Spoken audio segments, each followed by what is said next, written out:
Just dropped the kids off and I'm headed into work this morning, which this morning and every morning is my favorite coffee shop. I'm here so much, my kids even joke that I work behind the counter slinging coffee. I don't even drink coffee. Anyway, I did it this way because years ago I made the choice to break work and stop trading my time for things that I didn't care about. But you know what I didn't do? I didn't follow my passion, because that advice, it's not just wrong, it's dangerous. And today I'm going to show you exactly why. My honest take when I hear the advice, just follow your passion and quit your job, is one of disgust a little bit, for a number of reasons. So number one, passion is an emotion. It's not a thing. It's really, really hard to say digital marketing is my passion or yoga is my passion, because those are things. And second, it's really, really hard. Most people don't know what their passion actually is. And so if you don't know what your passion is, it's really hard to follow it. Most people confuse passion with sexy things everyone else is doing. And so if you don't know what lights you up and what your passion is, quitting your job to go do that thing when you don't know if you're going to like kind of all of the details that go into doing that. Somebody who really loves yoga and is super passionate about yoga may very well hate being a yoga instructor, may very well hate the business side of it, the accounting, the marketing, and all of that stuff. So yoga is a hobby. It's a hobby that they may derive some passionate feelings towards and may help them a lot, but it isn't their creative and career passion. I think this is really popular online because if you think about this, what social media is all about, it's all about instant gratification. And follow your passion is easy advice. It would take a lot of courage to just up and quit and go do that, but it's easy advice. It completely negates all of the kind of steps and risk management steps and trade-off evaluation that has to go into making an informed decision about your next career move. So social media, the spread of information, it's all about sound bites. It also taps into this kind of cultural shift we've really seen since COVID, which is YOLO. You only live once. Go light it up. Go chase your dreams. And I'm all about chasing the dream. But it's gotten people to just go and think passion is the answer. And if I just align myself with my passion, everything will magically take care of itself. So it can be very, very dangerous. It kind of plays into the shiny object syndrome that I talk about. So if passion isn't the answer, what is? It starts with something much simpler. So yeah, ask yourself that question. What are you running away from? What are you running towards? And when you're doing that, instead of passion, I like to use curiosity or interest. And this isn't surface level. We must follow our natural curiosities for problems, for solutions, for the types of people we want to help, the types of work we do. If there is a natural curiosity, you find yourself in your off hours reading about certain topics or can get lost in research and down the rabbit hole on other topics, like that's a signal. It might not be the exact thing. It doesn't mean that your work is done, but it's a great, great starting point.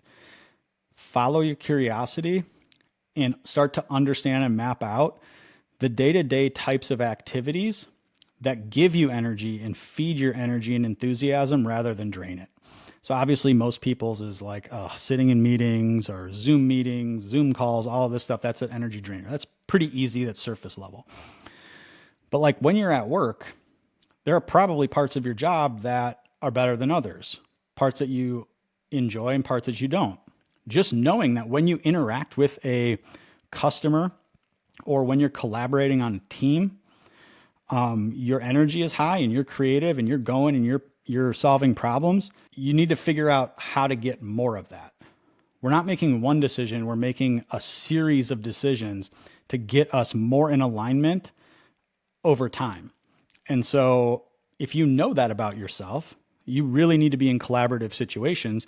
You can start to look for jobs at your current company. You can talk to your boss about being moved into a different team. You can go seek out other companies and other industries where collaboration is the norm. I worked in innovation, tons of collaboration in that regard, but that also means that I had to come into the office and do other things which I didn't quite like.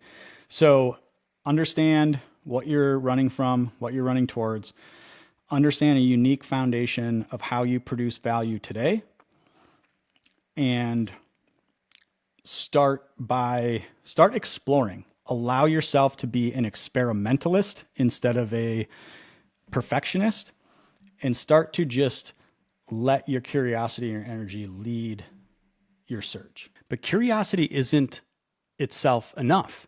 You need to understand something much deeper about yourself.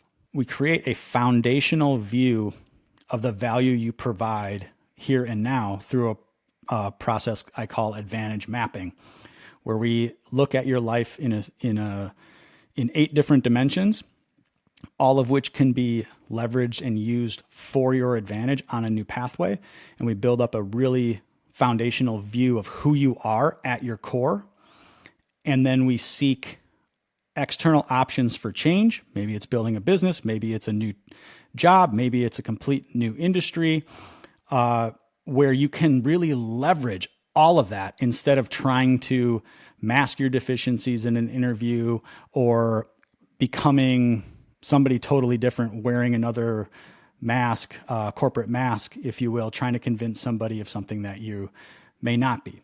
We think that there is a profound value and uniqueness to everyone, and everyone produces massively impactful value in their own ways. And once you uncover that, then the options for what you can do in your life magically appear. Once you have that foundation, then you can start taking real action. Look, if you're completely stuck and trapped in your job with no idea what to do next, I've been there, and it's a terrible place to be.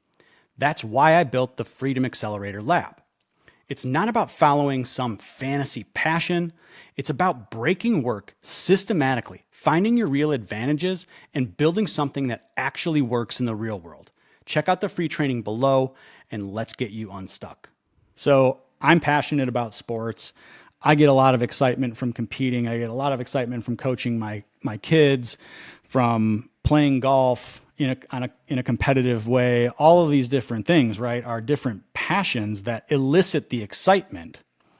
But the pursuit of the purpose, the long-term purpose, becomes the passion. It becomes the excitement that fuels you. And so I don't think you can have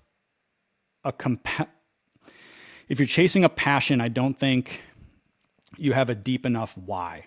You have to answer that question. Why is that thing that I'm calling passion so deeply meaningful to me that I won't stop, I won't quit, that I will, even if one pathway doesn't work, I can see multiple ways of getting there and helping those types of people. Like, that's just the difference between passion and purpose. Throw passion out the window. Don't think about it. I want you to, number one, take an inventory of who you are today.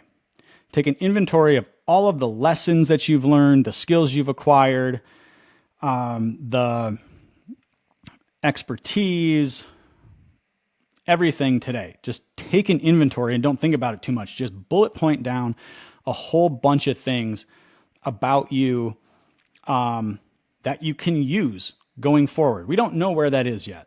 Okay, but you need a foundational value of who you are today, and advantage mapping can help with this. That also includes your natural interests, curiosities, and energy drivers. Okay, those have to come into the mix. Some people get energized by working out, and then they say, well, I don't know how to make money from working out. Okay, that's great. It might not be that one thing, but it's the feeling of working out that we're looking to replicate somewhere else. That's the passion, that feeling. So foundational value of who you are. This starts the belief flywheel. This starts getting you in a better place mentally and emotionally to say, I have something inside me that is valuable to the world outside of what I am doing right now today. So that's number one. And number two, start thinking about the big problems in the world that you actually care about, that you actually have a point of view on, can articulate solutions, even if they're not immediately obvious. You have a connection and a curiosity and an interest for a particular problem set. When you have those two things, the pathway starts to become a lot more clear.